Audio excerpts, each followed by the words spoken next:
এটি উৰুষা পজা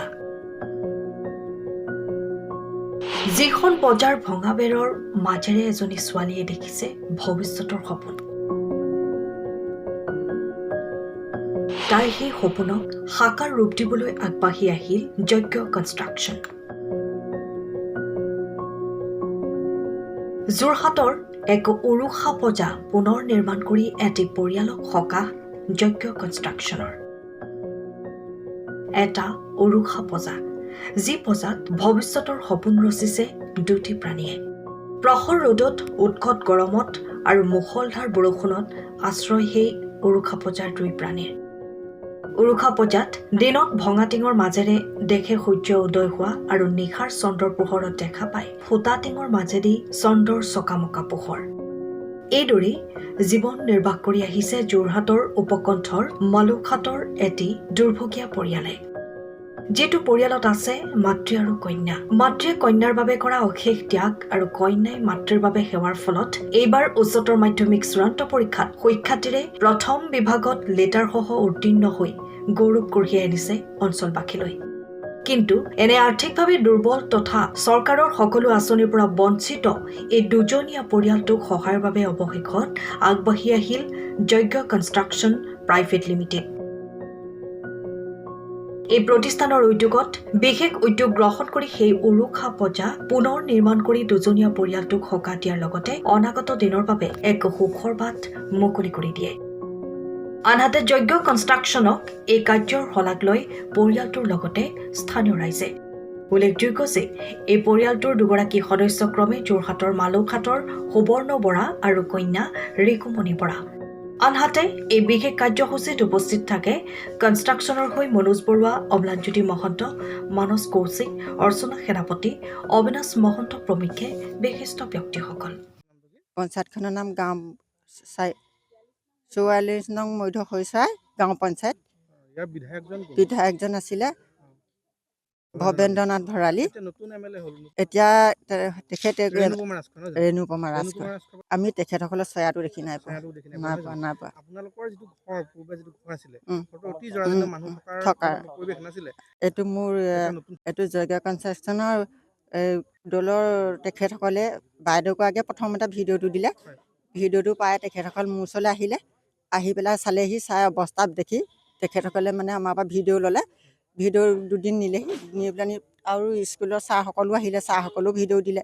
তেনেকৈ দি পেলাই ভিডিঅ'টো চাই তেখেতে মানুহ আকৌ বেলেগকৈ পঠিয়াই দিলে। তেখেতসকল সকলো মিলিজুলি আহি চাই মেলি পেলানি কালিৰ পৰা মোৰ ঘৰখন উদ্বোধন কৰিছে। এইটো অতীজতো মানে কম কি বুলি আপোনালোকক, আৰু অৱস্থা একেবাৰে বেয়া। ভিতৰত তাৰমানে বহিবলৈ জেগা অকণ নাইকিয়া, টিং তাৰমানে এনেকৈ ভাগি ওলমি আছিলে। এইকেইদিন আমাৰ এজন ঘৰৰ আমাৰ ছোৱালী ভাগৰ দাদায়েকে হয়, তেখেতৰ ঘৰতে খোৱা বোৱা কৰিছোঁ। তেখেতৰ ঘৰতে কালি ৰাতিটো থাকিলোঁ, ছোৱালীও থাকিলে, ময়ো থাকিলোঁ।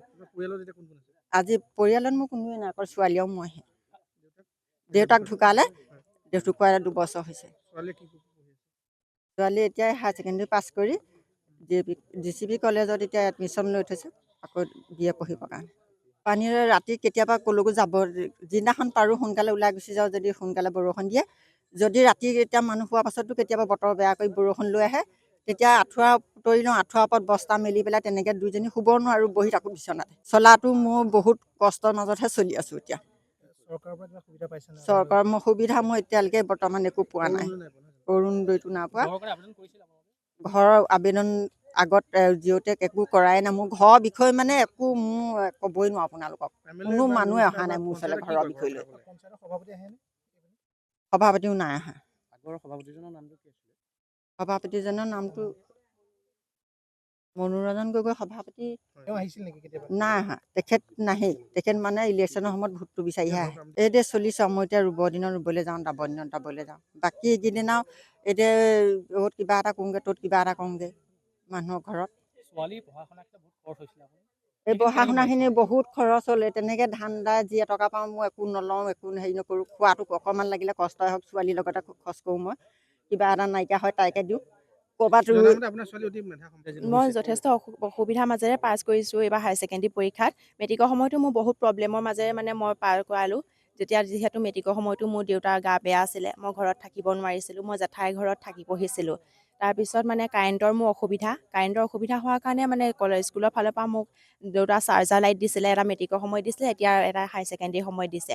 আৰু সেইটো মই দিনৰ ৰ'দত চাৰ্জ দি থওঁ আৰু ৰাতিলৈ সেইটো লৈ মই পঢ়োঁ। যেতিয়া মানে বতৰ চতৰ বেয়া হ'ব লগা হৈয়ে থাকে প্ৰায় মাজে মাজে, তেতিয়া মই মানে গধূলি পঢ়িবলৈ নাথাকোঁ, যিহেতু ঘৰৰ অৱস্থা একেবাৰে বেয়া, পাৰিবও পাৰোঁ থাকিব নোৱাৰিবও পাৰোঁ, সেইকাৰণে মই মানে দিনতে পঢ়োঁ। আৰু হায়াৰ ছেকেণ্ডেৰী মই এবাৰ ফাৰ্ষ্ট ডিভিজনত পাছ কৰিছোঁ লেটাৰ হৈ, পাৰ্চেণ্টেজ 68 পাইছোঁ। এতিয়া মই DCB কলেজত এডমিশ্যন লৈছোঁ। তেওঁলোকক মোৰ ফালৰ পৰা বহুত বহুত ধন্যবাদ জ্ঞাপন কৰিছোঁ। তেওঁলোক যাতে আগলৈ আৰু আগবাঢ়ি যায়, তেওঁলোকে ইমান ভিতৰুৱা অঞ্চলত আহি পেলাই ইমানখিনি সহায় কৰি দিছেহি, সেইকাৰণে বহুত ভাল লাগিছে মোৰ, মানে ক'ব নোৱাৰোঁ, মানে ভাষাৰে বুজাব নোৱাৰোঁ তেওঁলোকক মানে মই কি বুলি ধন্যবাদ জ্ঞাপন কৰিম। চৰকাৰক মই এইটোৱে জনাইছোঁ যে তেওঁলোকে যাতে আমাৰ নিচিনা পিছ পৰি থকা পৰিয়ালক আৰু অনুন্নত পৰিয়ালসমূহক যাতে চকু মেলি চাই, তেওঁলোকে যিমানখিনি পাৰে তেওঁলোকক সহায় কৰক। আমাৰ গতে যাতে এনেকৈ পিছ পেলাই থৈ নাযায়, আৰু সমাজৰ আগশাৰী মানুহ হয় তেওঁলোকে যিমানখিনি পাৰে সহায় কৰিব লাগে। জয়গ কনষ্ট্ৰাকশ্যনে মোৰ স্কুলৰ মেম এগৰাকীয়ে মানে তেওঁলোকৰ ভিডিঅ'টো পাইছিলে, তেওঁলোকে যিহেতু ঘৰ বনাই থাকে।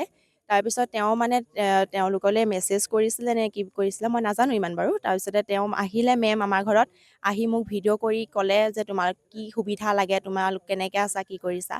সেইখিনি মই মানে মেমৰ আগত চব খুলি পেলানি ক'লোঁ। তাৰপিছত কোৱাৰ পিছত তেওঁ ভিডিঅ'খিনি তেওঁলোকলৈ পঠালে, আৰু তেওঁলোক তাৰ দুদিনৰ পিছত আহি আমাৰ ঘৰখন চালেহি, চাই পেলাই ভিডিঅ' কৰিলে, কৰি কথা বতৰা পাতি আৰু বেছিদিন নাথাকিলে তেওঁলোকে মানে যিমানখিনি পাৰে আমাক সহায় কৰিছে। বহুত ভাল লাগিছে, আজিৰ পৰা ক'তো যাব লগা নহয়, নিজৰ ঘৰখনত থাকিবলৈ পাম, বহুত সুখী মই আজিৰ দিনটো ধৰি। নহয়, ইয়াতে আগত আমি বহুত কৰিছোঁ তেনেকুৱা, ডিব্ৰুগড় আৰু তেনেকুৱা বহুত, শিৱসাগৰ এনেকুৱা বহুততে বনাইছোঁ, তিনিচুকীয়া, লখিমপুৰ। এইটো আমাক খবৰ দিছিলে এখন মালৰঘাটৰ বিদ্যালয়ৰ শিক্ষয়িত্ৰী প্ৰিয়াক্ষী শইকীয়া, আমাৰ CO ছাৰ শ্ৰী যজ্ঞজ্যোতি বৰাক মেছেজ কৰিছিলে। তেখেতে মেছেজটো চোৱাৰ পিছত আমাক পঠিয়াই দিলে, আহি পেলাই আমি চালু কৰিলোঁ, যিমান পাৰোঁ সোনকালে আমি ঘৰখন হেৰি কৰিব দিলে, আমি বনাই কৰি দিলোঁ। আৰু ঘৰটো একদম পূৰা ভাঙা চিঙা, টিং চিংবিলাকৰ ফুটা আছে, একদম পানী চানী পৰি থাকে, মানে বৰষুণ দিলে থাকিব নোৱাৰে, একদম অৱস্থাত নাই, মানে বেৰ চেৰবিলাক নাইকিয়া, একদম ভাঙা বেৰ। সন্মুখত অকণমান আছে আৰু খালি যেন তেন আছে, সৰু জেগাটোকো তেওঁলোকে 2জন মানুহ থাকে, তেনেকৈ দিগদাৰ হয়, বহুত দিগদাৰ হয়। তেনেকুৱা এতিয়ালৈকে পোৱা নাই, আৰু যদি চাওঁ ক'ৰবাত যদি তেনেকুৱা হয় আমি চাম। সময়ৰ খবৰ সময়ত পাবলৈ ফ'ল' কৰক টাইম অফ আছাম।